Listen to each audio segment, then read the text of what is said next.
পিরিয়ডের রক্ত নতুন জামায় লাগার পর অনেকবার ধোয়া হলেও দাগ রয়ে যায়, এটা পরে কি নামাজ আদায় করা যাবে? ওযু করার পর মেরিল বা লোশন ব্যবহার করে নামাজ হবে কিনা? ফরজ গোসলের সময় সদরের উপরে কাপড় উঠলে করণীয় ক্রিম দিয়ে ফর্সা হওয়া কি জায়েজ? জান্নাতে পুরুষগণ হুর পাবেন কিন্তু নারীগণ কি পাবেন? বেনামাজের হাতে রান্না খাওয়া যাবে কিনা? খোঁটা দেয়া কি ধরনের পাপ? মেয়ে দেখার উদ্দেশ্যে মেয়ের হাত পা বা শরীরের অন্য অঙ্গ প্রত্যঙ্গ দেখা জায়েজ আছে কিনা? মেয়ে বাচ্চা হলে কি আজান দেওয়া যাবে? মেয়েরা কি আজান দিতে পারবে? অনেক সময় ছেলেরা থাকে না, রোজা অবস্থায় ঠোঁটে মেরিল দিলে রোজা ভেঙে যাবে। স্ত্রীর কথা মতো হস্তমৈথুন করা যাবে কিনা? মেয়েরা কি ছেলে ডাক্তার দেখাতে পারবে? স্বামী বা স্ত্রী কেউ মারা গেলে তার স্ত্রী বা স্বামী তাকে স্পর্শ করা হারাম, এর কোনো ভিত্তি কি রয়েছে? স্বপ্নে নবী করিম সাল্লাল্লাহু আলাইহি ওয়াসাল্লামকে দেখলে নাকি জাহান্নাম হারাম, তাহা কতটুকু সঠিক? আপনাদের প্রশ্ন উত্তরের মূল পর্ব, যে জন্য আমাদের এই আয়োজন, চলুন আমরা সেদিকে চলে যাই। সাদিয়া ইসলাম জানতে চেয়েছেন, ফরজ গোসলের সময় সদরের উপরে কাপড় উঠলে করণীয় কি?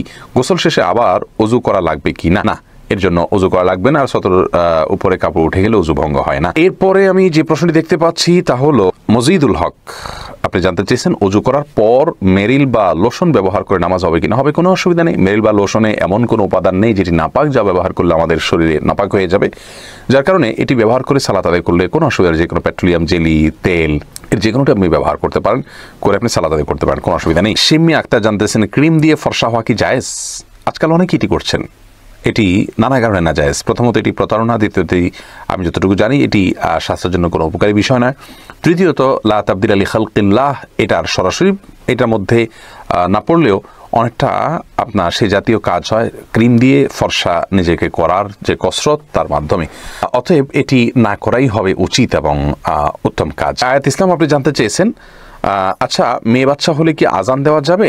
আর মেয়েরা কি আজান দিতে পারবে? অনেক সময় ছেলেরা থাকে না, মেয়ে বাচ্চা হলেও আজান দিবেন।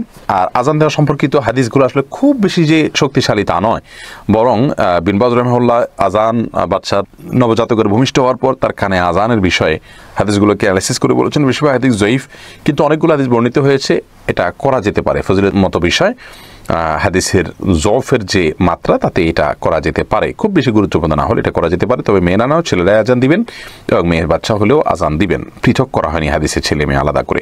ফিরোজ আপনি জানতেছেন, বেনামাজের হাতে রান্না খাওয়া যাবে কিনা? দয়া করে দিবেন। জি, যাবে। অমুসলিমের হাতে রান্না রাসূল আকরাম সাল্লাল্লাহু আলাইহি ওয়াসাল্লাম খেয়েছেন, ইহুদির বাড়িতে খেয়েছেন, অতএব বেনামাজের হাতে অবশ্যই খাওয়া যেতে পারে। আপনি কি খাচ্ছেন সেটা হলো বিষয়, কার হাতে খাচ্ছেন সেটি বিষয় নয়। হালাল খেয়ে থাকলে খারাপ মানুষের হাতেও খেতে পারেন, রান্না করাও খেতে পারেন, আর হারাম যদি খান তাহলে ভালো মানুষ রান্না করে দিলে তার হাতের খাওয়াও খেতে পারেন না। সেলিন আক্তার জানতে চেয়েছেন, জান্নাতে পুরুষগণ হুর পাবেন কিন্তু নারীগণ কি পাবেন? এই প্রশ্ন উত্তরের জন্য আপনি ডক্টর জাকির নায়েকের একটি লেকচার আছে, চমৎকার লেকচার, সেটা আপনি পড়ে নিতে পারেন। আর এই প্রশ্নটা আপনি লিখে গুগলে যদি সার্চ দেন বা ইউটিউবে সার্চ দেন, ডক্টর আব্দুস সালাম আজাদি হাফিজাহুল্লাহর একটি লেখা আছে, অত্যন্ত চমৎকার লেখা, বিশাল বড় আর্টিকেল, সেটা আমি পড়েছি। বিশাল বড় বলতে আপনার পড়তে হয়তো 5 থেকে 7 মিনিট লাগতে পারে। এটা আপনার এই প্রশ্নের জন্য অত্যন্ত উপযোগী একটি লেখা আমি পড়েছি। ডক্টর আব্দুস সালাম আজাদির ফেসবুক পেজে গিয়ে আপনি নক করে বা কোনোভাবে এই লেখাটি কালেক্ট করে পড়ে নিতে পারেন। এই সংক্ষিপ্ত ভাষণে আমি আর উত্তর দিতে গেলাম না। নাজমা খাতুন জানতে চেয়েছেন, খোঁটা দেয়া কি ধরনের পাপ? অত্যন্ত জঘন্য ধরনের পাপ। আল্লাহ রাব্বুল আলামিন বলেছেন, লা তুবদিলু সাদাকাতিকুম বিল মান্নি ওয়াল আযা, দান করার পরে খোঁটা দিয়ে, কষ্ট দিয়ে তোমরা তোমাদের সদকা দান এগুলোকে নষ্ট করে দিও না। এরপরে মনিরুল ইসলাম জানতে চেয়েছেন, মেয়ে দেখার উদ্দেশ্যে মেয়ের হাত পা বা শরীরের অন্য অঙ্গ প্রত্যঙ্গ দেখা জায়েজ আছে কিনা? দেখুন, রাসূল করিম সাল্লাল্লাহু আলাইহি ওয়াসাল্লাম বলেছেন, বিবাহের প্রস্তাব যদি কেউ কাউকে দেয়, সে যেন ফানজুর ইলাইহা, সেই তাকে নবী সাল্লাল্লাহু আলাইহি ওয়াসাল্লাম নির্দেশ করেছেন, তুমি বিবাহের প্রস্তাব দিয়েছো তাহলে তাকে দেখে নাও।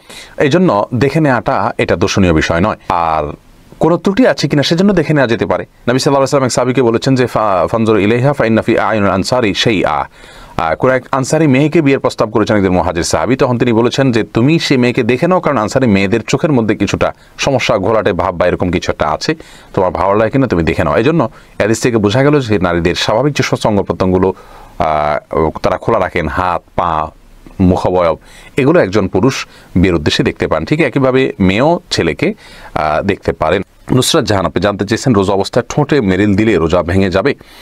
নুসরাত, রোজা অবস্থায় ঠোঁটে মেরিল দিলে রোজা ভাঙবে না যদি আপনি স্বাভাবিকভাবে মেরিল দেন। যেমন আমরা যদি কোনো তেল ব্যবহার করি, তার কারণে আমাদের রোজা ভঙ্গ হবে না। ঠোঁট শুকিয়ে ফেটে যাচ্ছে, সেই কারণে আপনি হালকা করে মেরিল দিলেন, হয়তো কিছুটা আপনার জিহ্বার সাথে যাবে, কিন্তু এই যাওয়ার কারণে ইনশাআল্লাহ আপনার সিয়াম ভঙ্গ হবে না। তবে হ্যাঁ, যদি ঠোঁট না ফাটে তাহলে সেক্ষেত্রে ঠোঁটে বিনা প্রয়োজনে মেরিল দেওয়ার কোনো উচিত হবে না, এবং সেই সাথে লিপস্টিক ব্যবহার করেন মেয়েরা অনেকে, রোজা রেখে সেটা করা উচিত হবে না, কারণ এটা কোনো প্রয়োজনীয় কোনো কাজ নয়। বিশেষ করে ঠোঁটের সাথে এটি জিহ্বার মাধ্যমে এটি আমাদের পেটে যাবে, পাকস্থলিতে যাবে, সেই জায়গা থেকে অ্যাভয়েড করা উচিত। তবে হ্যাঁ, যদি ঠোঁট ফাটে তাহলে সেক্ষেত্রে এটি আপনি তেলের মতো ইউজ করতে পারেন, যেহেতু আপনার ঠোঁট ফাটার সমস্যা রয়েছে।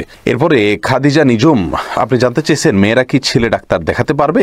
মেয়েরা ছেলে ডাক্তার দেখাতে পারবে যদি মেয়েদের জন্য কোনো মেয়ে ডাক্তার অ্যারেঞ্জ না থাকে, তাহলে সেক্ষেত্রে ছেলে ডাক্তার তিনি দেখাতে পারবেন, এবং দেখানোর ক্ষেত্রে যতটুকু তার ডাক্তারকে দেখানোর প্রয়োজনে পর্দা বিধান লঙ্ঘন করতে হয়, যতটুকু করতে হয়। ফর এক্সাম্পল, তার হাতে কোথাও ঘা পাচড়া হয়েছে, তাহলে শুধু হাতটা দেখালেই চলছে, তিনি মুখাবয়ব তার সামনে উন্মুক্ত করবেন না, অথবা শরীরের যে কোনো অংশ যেখানে যে অংশটা তাকে না দেখালেই নয়, শুধুমাত্র সেই অংশটা উন্মুক্ত করবেন, এক। আর দ্বিতীয়ত হলো, ডক্টরের চেম্বারে যখন যাবেন তখন ডক্টর এবং ওই ভদ্রমহিলা যিনি রোগিণী হয়ে গিয়েছেন তারা দুজন ছাড়া অন্য কোনো ব্যক্তির সাথে থাকতে হবে। আজকাল অবশ্য নার্স থাকেন, তা না থাকলে আপনার সাথে কেউ না কেউ থাকতে হবে, কারণ লা ইয়াখলুয়ান্না রাজুলুন বিমরাআতিন হাদিসে আসছে একজন নারী একজন পুরুষ নির্জনে একাকী কোনো কক্ষে অবস্থান করবেন না। এটি গুনাহের কাজ, কারণ একাকী নির্জনে কোথাও অবস্থান করলে শয়তান তাদের মনের মধ্যে বাজে চিন্তার উদ্রেক ঘটিয়ে থাকে। এরপর সোহাইব মোহাম্মদ আপনি জানতে চেয়েছেন, স্বামী বা স্ত্রী কেউ মারা গেলে তার স্ত্রী বা স্বামী তাকে স্পর্শ করা হারাম, এর কোনো ভিত্তি কি রয়েছে? ভাই সোহাইব, এর ভিত্তি আছে, আর ভিত্তিটা হলো হানাফি মাযহাব অনুযায়ী উলামায়ে আহনাফ তাদের দৃষ্টিভঙ্গি হলো যে মৃত্যুর সঙ্গে সঙ্গে স্বামী স্ত্রীর মধ্যে আর বৈবাহিক সম্পর্ক থাকে না। তারা মনে করেন যে বৈবাহিক সম্পর্কের এন্ডিং হয়ে যায় মৃত্যুর মাধ্যমে। যেহেতু এন্ডিং হয়ে যায় তাহলে তারা পরপুরুষ পরনারী হয়ে গেলেন, এই জন্য তারা একে অন্যকে স্পর্শ করবেন না, গোসল দিবেন না। এটা হলো ইমাম আবু হানিফার মাযহাবের দৃষ্টিভঙ্গি। বাকি এর বিপরীত যে মত অনেক ইমামগণের রয়েছে, বর্তমান সৌদি আরবের স্কলারগণও যে মতটি পোষণ করেন তা হলো যে বৈবাহিক সম্পর্ক এটা মৃত্যুর মাধ্যমে নষ্ট হয়ে যায় না, ভেঙে যায় না। এই মতটিকে, দ্বিতীয় মতটিকে আমার কাছে বেশি শক্তিশালী মনে হয়। দলিলের দিক থেকে আমরা দলিলের আলোচনা খুব নিগুড়ভাবে গেলাম না, কারণ তাতে কলেবর বৃদ্ধি হয়ে যাবে। রাবেয়া বসরি বোন আপনি জানতে চেয়েছেন, পিরিয়ডের রক্ত নতুন জামায় লাগার পর অনেকবার ধোয়া হলেও দাগ রয়ে যায়, এটা পরে কি নামাজ আদায় করা যাবে? দেখুন, কোনো নাপাক সেটি আমাদের কাপড়ে লাগলে, সেটি প্রবাহমান রক্ত হোক বা অন্য কোনো নাপাক হোক, আমরা সেটিকে ধৌত করব পানি দিয়ে।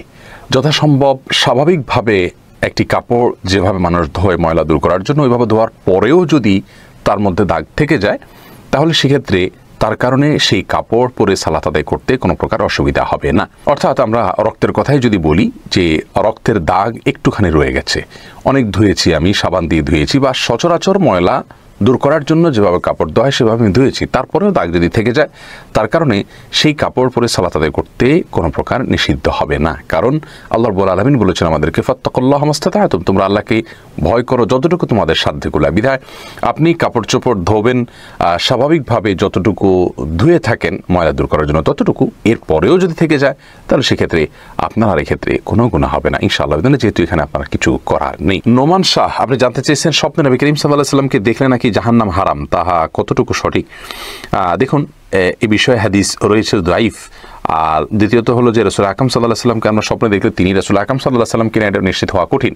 যদিও একটি হাদিস রয়েছে রাসূল আকরাম সাল্লাল্লাহু আলাইহি ওয়াসাল্লাম বলেছেন, কেউ আমাকে স্বপ্নে দেখলে সে অবশ্যই আমাকে স্বপ্নে দেখেছে, কারণ শয়তান আমার আকৃতিকে ধারণ করতে পারে না। এই হাদিসের ব্যাখ্যা, বিশুদ্ধ ব্যাখ্যা হলো যে এটা রাসূল আকরাম সাল্লাল্লাহু আলাইহি ওয়াসাল্লামের জীবদ্দশার কথা বা সাহাবীদের কথা যারা তাকে দেখেছেন তাদের কথা, যে তারা স্বপ্নে দেখলে নবীজিকেই দেখেছেন। এখন আমরা যারা নবীজি সাল্লাল্লাহু আলাইহি ওয়াসাল্লামের চেহারাই জানি না, তাদেরকে শয়তান যদি এসে বলে আমি নবীজি, তো সেটি হওয়ার সম্ভাবনা রয়েছে। এই ব্যাখ্যাটা অধিকতর শক্তিশালী। তবে হ্যাঁ, তাকে যদি স্বপ্নে কেউ দেখতে পারেন তো সেটা সন্দেহভাবে তার জন্য একটা ভালো আলামত, এবং রাসূল আকরাম সাল্লাল্লাহু আলাইহি ওয়াসাল্লামের ভালোবাসা তার অন্তরে রয়েছে, তার সুন্নাতের প্রতি তার আগ্রহ রয়েছে। এটি যেমন হতে পারে তেমনিভাবে এর মাধ্যমে তিনি অনুপ্রাণিত হতে পারেন, কিন্তু এটা জরুরি নয় যে তাকে স্বপ্নে দেখলে তিনি অরিজিনালি দেখেছেন আর তাকে দেখলেই জান্নাত ওয়াজিব হয়ে যাবে, এটি বিশুদ্ধ নয়। এমডি খালিল মির্জা আপনি জানতে চেয়েছেন, স্ত্রীর কথা মতো হস্তমৈথুন করা যাবে কি না? স্ত্রী হস্তমৈথুন করতে কেন বলবেন? যদি কোনো স্ত্রী হস্তমৈথুন করতে বলেন তাহলে এটা অসুস্থতা, এটি জায়েজ নয়। কোরআনে কারিমে আল্লাহ বলেছেন যে মানুষের যৌন চাহিদাকে চরিতার্থ করবার জন্য আল্লাহ বৈধ যে পথ রেখেছেন, স্বামী স্ত্রীর যে মিলনের পথ রেখেছেন, এবং বৈধ পথ ছাড়া অন্য কোনো উপায় যদি কেউ তার যৌন চাহিদাকে চরিতার্থ করে, আল্লাহ তাআলা বলেছেন ফাউলাইকা হুমুল আদুন, তারা সীমা লঙ্ঘনকারী। সূরা মুমিনুনের শুরুর দিকের আয়াত থেকে বোঝা গেল যে হাত দিয়ে যদি কেউ বীর্যপাত করে তাহলে সে সীমা লঙ্ঘনকারী, কারণ এটি কোনো সুস্থ বা স্বাভাবিক পদ্ধতি নয়। বিধায় স্ত্রী চাইলেও তার হস্তমৈথুন করা জায়েজ নাই। হ্যাঁ, যদি কেউ এমন কোনো জায়গায় এমন কোনো কঠিন সিচুয়েশনের মধ্যে পড়ে গেছেন, যে এমন পরিবেশে আছেন যে এখানে তিনি তার যৌন চাহিদা যদি তিনি কোনোভাবে অবদমন না করেন তাহলে জিনায় লিপ্ত হয়ে যাবেন, তাহলে সেক্ষেত্রে কোনো কোনো ফকিগণ ওই ব্যক্তির জন্য ওই সময়ে হস্তমৈথুনকে জায়েজ বলেছেন। আর স্ত্রীর হাত ব্যবহার করে হস্তমৈথুনকে অনেক উলামা ইকরাম জায়েজ বলেছেন, যদি মাসিকের কারণে বন্য কারণে স্ত্রীর সহবাস না করতে পারে এবং না করতে পারার কারণে গুনাহে লিপ্ত হয়ে যাওয়ার আশঙ্কা থাকে সেই ক্ষেত্রে। বাকি স্ত্রীর নির্দেশে স্বামী নিজে হস্তমৈথুন করা কোনো অবস্থাতে জায়েজ নয়।